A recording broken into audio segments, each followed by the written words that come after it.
Hey guys, it's Sagar, and in my 13th video for this year, I'm going to compare the cameras on this Realme 9 Pro Plus with the ones on the Xiaomi 11i Hypercharge. A lot of you guys requested for this video, since other than in the camera department, both these phones have mostly similar specs and price, and this has got you confused that which one would be right for you.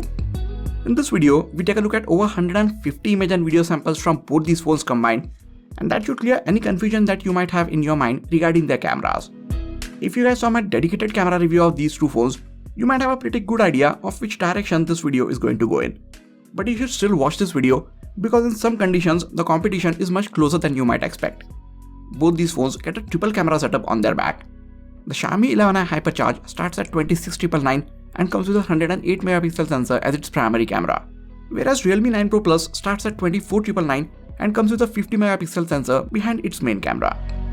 Although 11i has a higher megapixel count, it's the 9 Pro Plus which has a bigger individual pixel size, and it also has OIS which helps it take much better images in lower light. Now there is a bit of controversy around the OIS feature on the main camera of this Realme 9 Pro Plus. I have talked at length about it in my dedicated camera review of this phone.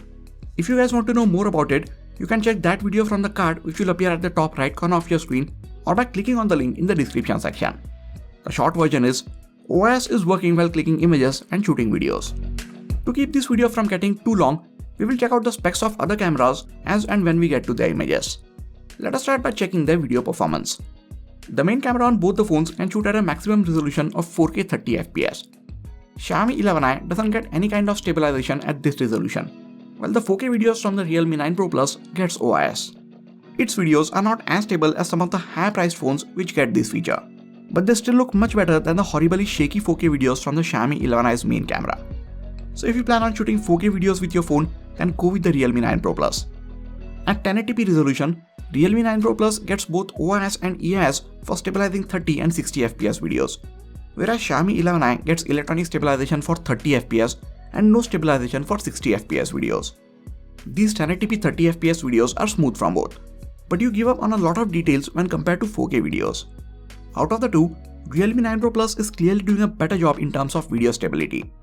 Even in low light, you can see how good the video from the Realme phone looks. There is much less noise in it, colors look much better and accurate, and the exposure is also handled really well. Overall video performance wise, the Realme 9 Pro Plus is well ahead of Xiaomi 11i Hypercharge, so if you shoot a lot of videos with your phone, now you know which one to get. Coming to the images that are shot during the daytime with the main cameras on these phones. I mentioned that Xiaomi comes with a 108 megapixel sensor and Realme 9 Pro with a 50 megapixel one, but these are pixel binned images from both of them. Both the images look nice and bright in these conditions, but the colors look a bit more lively in the shots from the 9 Pro Plus. If I zoom in on these shots, you will clearly see Realme's image show more information and details on the bench. Xiaomi's images have a lot of extra sharpness added to it, which makes the whole image look a lot processed. Realme's images also look slightly sharper on the phone's display, but when you look at them on the bigger display, it doesn't look over sharp like some of the shots from the Xiaomi 11i. It is also crushing the shadows a bit in these shots. I did not notice this when I made its full camera review, but now when I am comparing these images side by side with the ones from the Realme 9 Pro Plus, you can clearly see that shadows are much darker in 11i shots. Both of them capture colors in a slightly different way. Realme is trying to add a lot of saturation and pop to these shots, whereas Xiaomi is trying to show how the colors looked in real life. I mean, it is also not capturing the most accurate colors, but its colors are still closer to how the scene really looked. Normally, I prefer natural looking colors in my shots, but I'm really liking the slightly vibrance in Realme 9 Pro's images. In some of the shots like this one, Realme occasionally captures much more contrast, and while the 11i overexposed the entire shot a bit, I think I prefer its image in this case. That being said, these colors do look different to each and everyone, and which of these images you like will depend on your personal color preference. Coming back to these images for a moment, you might notice that Xiaomi's images have a slight cooler tone, while Realme's images have a bit of warm tones to them. I turned on the HDR mode on both the phones for these shots, and you can see how much better the Realme 9 Pro Plus did in these situations. It not only handled the brighter sun better, but it also captured more details in the building and made it look a bit brighter. In this shot, 11i brought back more details from the shadows, but that doesn't make its image look natural, whereas one from the Realme 9 Pro Plus looks much better.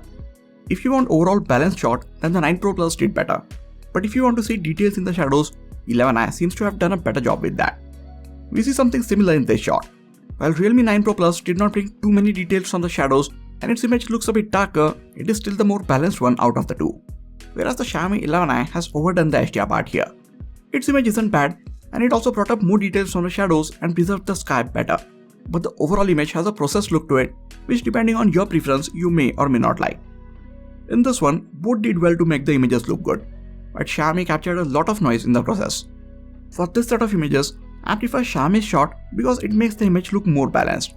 It did introduce a lot of noise in the shadows, but the main focus of this shot is the scene outside the window, and I think it looks much better in the shot from the Xiaomi 11i. I took this shot after the sunset and the light was very low, so I did not have too much hopes from these phones. But the Realme 9 Pro Plus still pulled out a good shot, while the HDR mode on the Xiaomi 11i doesn't seem to have moved a muscle for this shot. Coming to the close-up shots, Realme is fast at setting the focus on nearby objects for these close-up shots. Xiaomi 11i has a really tough time setting the focus if the background behind your subject is too bright. Although both these phones have big sensors, their minimum focusing distance is really good. The main subject is slightly sharper in Realme 9 Pro's images, and the background in both their shots is blurred out really nicely. Leaving the slight focusing issue on the Xiaomi 11i, I think the close-up shots look really good from both these phones. Both phones get 2-megapixel macro cameras, and these are just as useless on both. There is a lot of noise in these shots, there aren't enough details, and you cannot get much closer to the subject on either of them. If you are interested in taking macro shots, I will either suggest you to stay away from both these phones or use a third-party add-on macro lens with them. Now both phones get wide lens, and this is how the wide images from both these phones look like. Both of them get 8-megapixel sensor behind this lens, f2.2 aperture and a very similar wide field of view.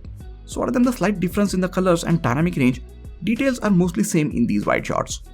In this shot, 9 Pro Plus showed better dynamic range, while in this wide shot, Xiaomi 11i did better with it. This kept on happening for most of the wide shots, so I can't really say for certain which wide lens captures better dynamic range. There is a bit less noise in these shots on the Xiaomi 11i, as you can see when I zoom in on these shots. There is a difference in color temperature between the normal and wide shots from both the phones. If you remember, Xiaomi captured cooler color tones and Realme warmer with their main sensor, but this is reversed for the wide cameras. As you can see, Realme's wide shots are a bit cooler and Xiaomi's are slightly warmer. Now coming to the real test, let us check out how the 50-megapixel shots from the Realme 9 Pro Plus look when compared to the 108-megapixel ones from the Xiaomi 11i. We need to zoom in 6 to 7 times to see any difference between these shots, but when we do, we see more details in the 108-megapixel shots from the Xiaomi 11i. This was to be expected. After all, the 108-megapixel camera had to show its superiority somewhere in this comparison. You should use this mode on both the phones only when you want to shoot some architecture or landscapes, since that is when you might want to zoom in on a particular part of the image. The difference is little, but the high resolution images from the 11i are better. Coming to the portrait mode, both the phones are not perfect with this and each have their different set of problems. First and foremost, the edge detection is not perfect on either of them, but this is something that can get better with software updates. What I fear can't get better is the speed at which the Realme 9 Pro Plus detects edges, which is extremely slow, and the extra bit of sharpness and clarity that the Xiaomi 11i applies to the subjects in these portrait shots. Realme has another issue. You will have to review each and every portrait shot that you take with it there and then, because half of the time it doesn't blur the background in these portrait shots. Yes, for half of the portrait shots which I took with this phone, the background just wasn't blurred out, so I had to go back and take the shots multiple times just to be sure. Due to these issues, I am not happy with the portrait mode on either of these phones. The edge detection on the Realme 9 Pro Plus gets much better and faster while clicking portraits of objects. And since there is no human subject in these shots, the portraits of objects look good from the Xiaomi 11i as well. While neither will be my first choice for taking portrait shots, but if I had to pick one, I might go with the Xiaomi 11i. You can turn on the beauty or skin smoothing mode and that might take care of the over sharpening issue to some extent. But there is no fix for Realme 9 Pro's issue of not blurring the background for half of the portrait shots. That brings us to the images which I took as the light started to go down. Xiaomi gets a big sensor and wide aperture, while the Realme 9 Pro Plus gets bigger individual pixels and OIS on top of this to make its low light images look even better. Now, there is going to be a lot of noise in both their shots as the light gets even lower. Despite of the light being so low, look at how good the image from the Realme 9 Pro Plus looks, while one from the Xiaomi 11i couldn't even set the focus on the tree in these lighting conditions. As the light gets even lower or in artificial lighting conditions, Realme's images start looking even better. You can see that its images are not only sharper, but it also handles the exposure or the brighter parts of the shot much better than the Xiaomi 11i. We see this in almost all of the images that Xiaomi is having a bit hard time setting the focus in these lighting conditions. When we move to even lower light, you can switch on the night mode on both these phones and it does make a big difference. In Xiaomi's images, everything looks brighter and slightly sharper, and Realme's images are on a whole another level. There is not only a ton of details in its shots, but the colors also look much better and richer. The same story repeats in all of the low light and night mode shots. Xiaomi's images would have been okay if the price of this phone was under 17 or 20,000 rupees. But for a phone priced above 25,000 rupees, these kind of results are just not acceptable. Realme 9 Pro's images on the other hand seem to be way better than most of the phones in its price bracket. Both phones have the same MediaTek Dimensity 920 processor, so the ASP is not to be blamed here. Xiaomi just doesn't seem to have optimized the image processing on their phone to take the best advantage of all the information that its 108 megapixel sensor is gathering. OIS on the main camera is helping Realme 9 Pro Plus's images in these situations, but Realme's image processing should also be praised since it is what makes the images look as good as they do. So for low light, again the Realme 9 Pro Plus is miles ahead of the Xiaomi 11i Hypercharge. That brings us to the front-facing cameras. Both phones get a similar 16 megapixel sensor at the front with f2.4 aperture, but the selfies from the Xiaomi 11i look much sharper, while ones from the Realme 9 Pro Plus look very smooth even if the beauty mode is turned off. If you don't like how sharp the selfies from the Xiaomi 11i are, you can turn on the skin smoothing option on it to make them a bit smoother. Dynamic range is much better from the front-facing camera of the Realme 9 Pro Plus. Just look at how well it managed to expose this image. The edge detection is much better while taking portrait selfies from both the phones, and this time Realme doesn't take too long to detect the edges or doesn't even miss out on blurring the background in any of the shots. I still prefer portraits on the Xiaomi 11i as it is showing better looking colors and more accurate skin tones. It just blows up the background, so the dynamic range is not the best, and you will again have to turn on and keep the beauty mode on a lower setting since it still makes the faces appear too sharp in these portrait selfies. Here's a video from the front-facing camera of the Realme 9 Pro Plus and the Xiaomi 11i Hypercharge. You can see how both these phones are handling the overall colors of the scene, exposure, and stabilization when I'm walking around with them. So with that, we have seen over 150 image and video samples from both these phones combined, and in majority of those shots, Realme 9 Pro Plus comes on top. The difference is not exactly huge during the daytime, but as the light goes down, Xiaomi 11i Hypercharge doesn't even stand a chance against the Realme 9 Pro Plus. If you guys saw my dedicated camera reviews of these phones, you already know this was going to happen. So if you're planning to get either of these phones and your decision comes down to their camera performance, then you should definitely go with the Realme 9 Pro Plus. After looking at all these image and video samples, what do you guys think about the cameras on these phones? Let me know in the comments. That is it for this video guys. Please hit the like button if you enjoyed this video and subscribe to the channel for a lot more quality tech videos like this. You can also check out some of the other videos from this channel. This has been Sagar, and I'll catch you guys in the next video. Take care.